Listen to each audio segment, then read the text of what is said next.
On the one side are those who defend the ideals of justice and dignity with the power of reason and truth. On the other side are those who pursue a narrow vision of cruelty and control by committing murder, inciting fear, and spreading lies. This struggle is waged with the technology of the 21st century, but at its core, it is an ancient battle between good and evil. The killers claim the mantle of Islam, but they are not religious men.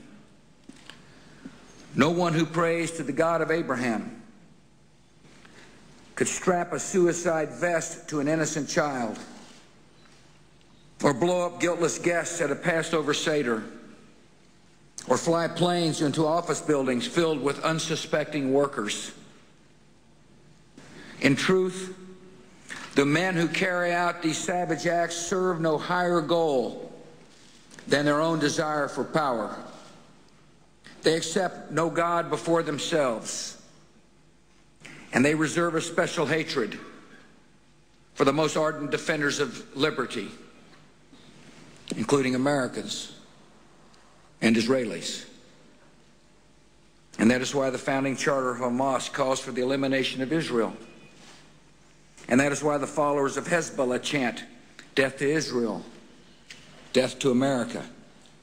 That is why Osama bin Laden teaches that the killing of Jews and Americans is one of the biggest duties. And that is why the president of Iran dreams of returning the Middle East to the Middle Ages and calls for Israel to be wiped off the map. There are good and decent people who cannot fathom the darkness in these men and try to explain away their words. It's natural, but it is deadly wrong. As witnesses to evil in the past, we carry a solemn responsibility to take these words seriously. Jews and Americans have seen the consequences of disregarding the words of leaders who espouse hatred.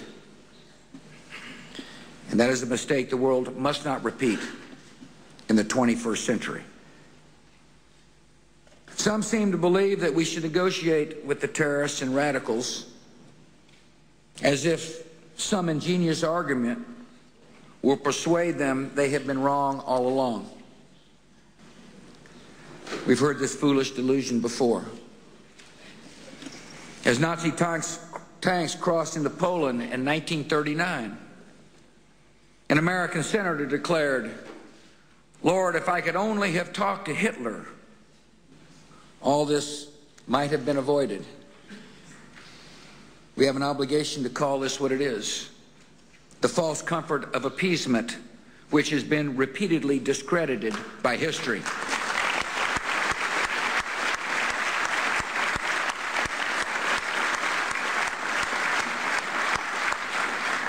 Some people suggest if the United States would just break ties with Israel, all our problems in the Middle East would go away.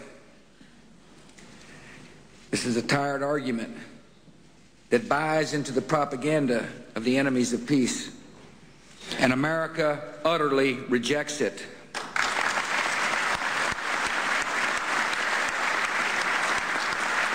Israel's population may be just over 7 million. But when you confront terror and evil, you are 307 million strong because the United States of America stands with you.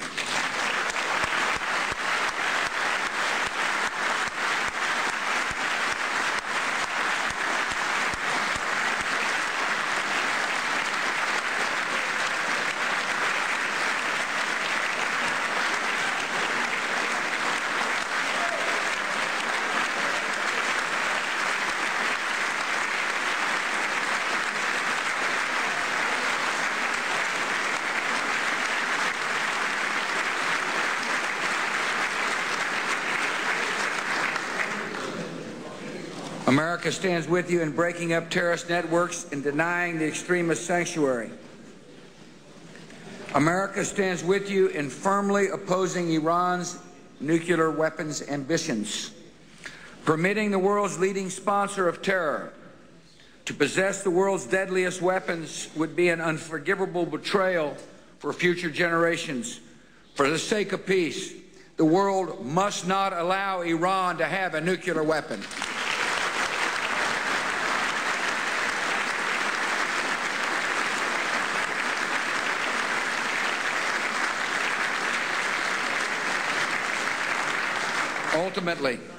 Ultimately, to prevail in this struggle, we must offer an alternative to the ideology of the extremists by extending our vision of justice and tolerance and freedom and hope.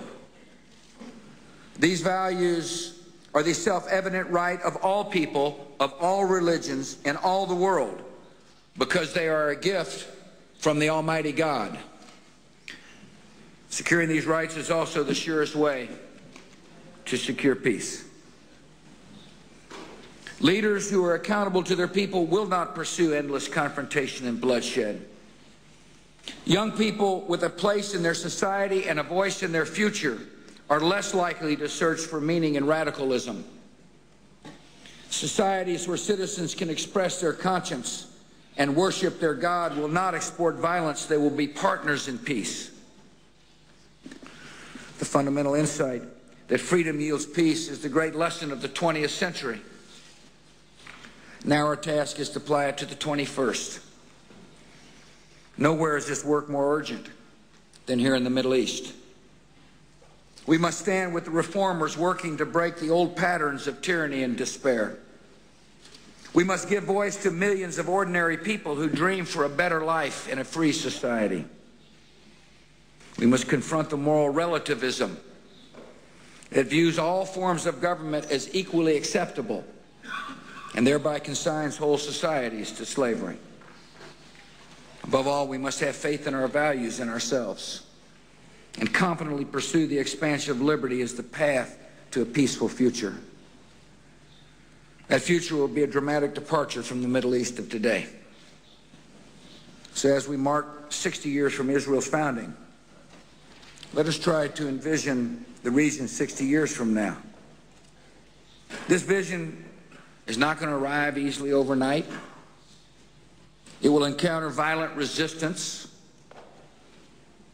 But if we and future presidents and future Knessets maintain our resolve and have faith in our ideals, here's the Middle East that we can see. Israel will be celebrating the 120th anniversary as one of the world's great democracies, a secure and flourishing homeland for the Jewish people. The Palestinian people will have the homeland they've long dreamed of and deserved, a democratic state that is governed by law and respects human rights and rejects terror. From Cairo to Riyadh to Baghdad and Beirut, people will live in free and independent societies where a desire for peace is reinforced by ties of diplomacy and tourism and trade.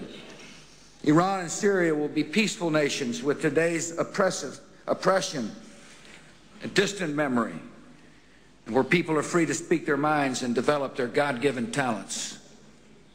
Al-Qaeda and Hezbollah and Hamas will be defeated as Muslims across the region recognize the emptiness of the terrorist vision and the injustice of their cause. Overall, the Middle East will be characterized by a new period of tolerance and integration. And this doesn't mean that Israel and its neighbors will be best of friends. But when leaders across the region answer to their people, they will focus their energies on schools and jobs, not on rocket attacks and suicide bombings. With this change, Israel will open a new hopeful chapter in which its people can live a normal life. And the dream of Herzl and the founders of 1948 can be fully and finally realized. This is a bold vision, and some will say it can never be achieved. But think about what we have witnessed in our own time. When Europe was destroying itself through total war and genocide, it was difficult to envision a continent that 6 decades later would be free and at peace. When Japanese pilots were flying suicide missions into American battleships, it seemed impossible that 6 decades later Japan would be a democracy, a linchpin of security in Asia, and one of America's closest friends. And when waves of refugees arrived here in the desert with nothing, surrounded by hostile armies, it was almost unimaginable that Israel would grow into one of the freest and most successful nations on the earth. Yet each one of these transformations took place.